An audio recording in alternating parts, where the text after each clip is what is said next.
Hello everyone. In this video I want to offer you a way to play against the French defense.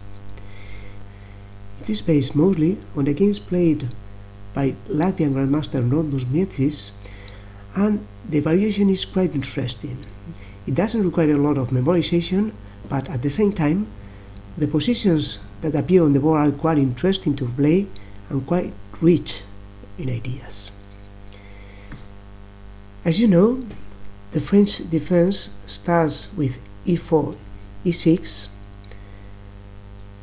d4, d5 are the most common moves, and here we're going to play the exchange variation. Well, don't panic. I know the exchange variation is quite drawish, but we are going to play with c4. This means that in many cases the c and d pawns are going to be exchanged, and the position is not going to be symmetrical, and with it the drawing possibilities decrease considerably. Let's have a look to our plans in this position. Let's pretend it's only us playing. We want to take our knights to c3 and f3. We want to take the bishop to d3.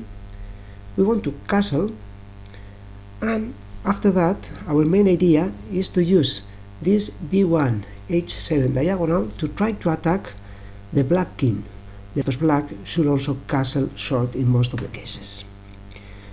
Well, as you may imagine, this is not always going to be possible, but now I'm going to show you a game in which it was. It's a game that I played recently, and it's already on my channel, but commented in Spanish. The game started with exchange variation of the French defense and our c4. Black developed quickly and castled as soon as possible. Now I took on d5 and brought my bishop to d3. The bishop from d3 is already aiming to the h7 pawn, and as you will see in this game, in some cases it's possible to sacrifice it and get a big attack. Bishop g4, pinning my knight on f3. I castle. He occupied the e file with the rook, and I played h3. Now he has to decide between exchanging on f3 and the move he did, bishop h5, which is a mistake in this position. It is a mistake because the sacrifice is already possible. The idea is that after king takes on h7, white can sacrifice a second piece, because if that second piece is captured, we recover one of our pieces, and after king g8 we get back the second one with a pawn and attack against the black king, and against other moves such as bishop h6 we can again get our piece back with moves such as knight d5 or queen d5, in both cases being a pawn up. In the game, after knight g5 check, black preferred to advance with the king, which is very risky and I would say losing. There's a check on d3, and now there's not a lot black can do against this. If the king goes to h6, it's immediately mated. If it goes to f6, the other knight enters into the game, the king has to go back, knight g3 is check, and now it has to play f5, but in a worse position, because the queen takes on f5, king h6, and the mate we've already seen. So the only possibility is f5.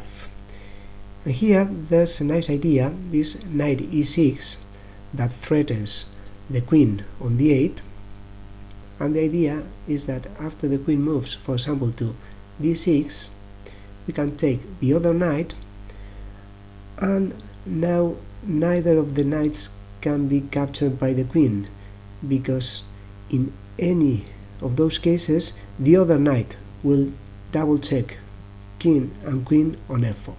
For example, if the queen takes this knight, knight f4, checking the king and threatening the queen. The same happens if the queen takes the other knight, so black chooses bishop f6, threatening to take the knight on e6, but with the rook. Well, after knight e, f4, check, queen f7, white took on f6, and capture the other bishop on h5 with a piece up. Maybe black's play could have been better, but the position was very bad anyway. And now the game finished with rook e4, knight g3. Well, this is a blitz game, so you know that play is not very accurate in those cases. Now black took on d4, queen b3, check, and the king went to this unfortunate position of g6, where it's made it in 1. Well, of course, this has not been perfect play by black, but games where one of the sides doesn't play perfectly are very instructive, because we see the main ideas. In our case, we've seen that the sacrifice bishop takes h7 is one idea that we have always to take into account. Well, I hope the game we've just looked at has made the variation much more attractive for you than in the beginning. And then now we're going to look at the different arrangements that usually black chooses in this variation. Well, black's idea is often to castle short, and for that he has to develop the knight and the bishop in the king side. And depending on the arrangement of those pieces, we have the three main possibilities we are going to look at in this mini repertoire.